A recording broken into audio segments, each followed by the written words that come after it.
المحلي المرة دي بيتقدم في مساحة، رفع وشه وعمل ترقيصة ولكن انتظر أسامة، هيشيل من مرة واحدة، وادي العرضية خطيرة، وادي المتابعة وفرصة كبيرة، وادي مصطفى جول، ادي مصطفى جول.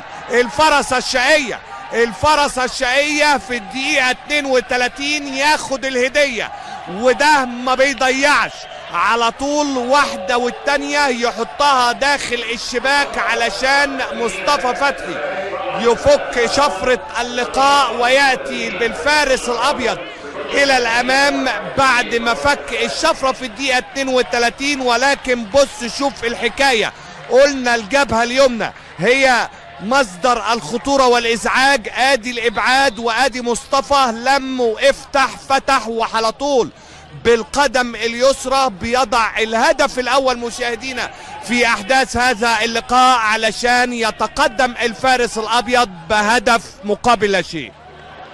1-0 لمصلحة نادي الزمالك، وهو سابع أهداف الجولة 20. وهو نادي رافع وشه ومركز وبيغير اتجاه اللعب لمحمد. هيعمل ايه محمد؟ استنى وانتظر، ولكن عدت مرت. والجون الثاني، الجون الثاني لكبير الهدافين حسام باولو.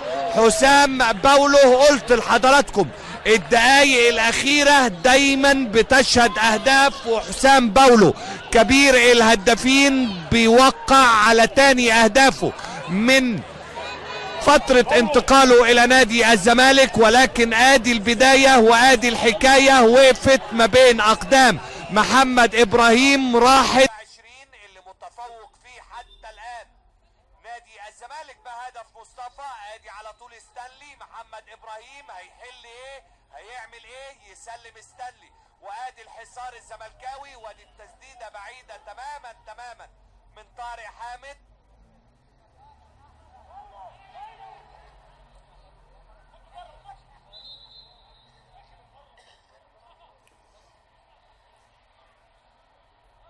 خلال 172 مباراة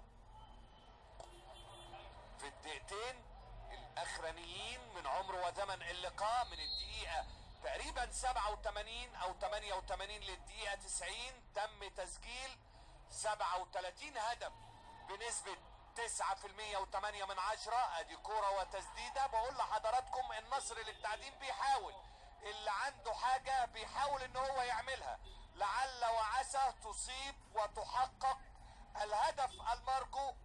اللي بيقترب بيسدد، اللي بيشوف مرمى الشناوي بيحاول ان هو يعكس الكورة عليه، لكن طبعا محاولات على استحياء.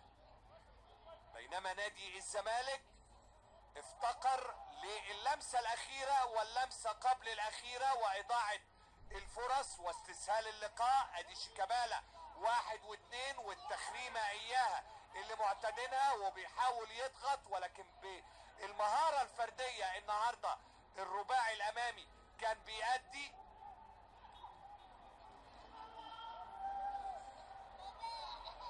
محاولة من النصر للتعدين، أحمد إسماعيل يسلم هشام، بيغير اتجاه اللعب، حسني واقف بشكل جيد ولكن في التحام فضائي. ادي كرة مرة تانية حمادة جلال يسلم هشام، وفي 5-6 اصفر وصلوا على حدود المنطقة. ادي مدبولي بيهيأ وبيعدل، واكيد في تسديدة، وادي تسديدة ولكن المرة دي بيشيلها اسلام جمال ويطلعها الى خارج الملعب ركنية. و3 دقايق بالكربون زي الشوط الاول في الشوط الثاني. وادي كوره على القائم الثاني ولكن على طول ابعاد من دفاع نادي الزمالك ومن حسام باولو. وادي الهجمه المرتده، وادي شيكابالا تقدم ونص الملعب مفتوح، ولكن هربت جريت من شيكابالا، رفع وشه ونزل عينيه على الارض، لقى الكوره هربت منه ووصلت للاعب اسلام يوسف.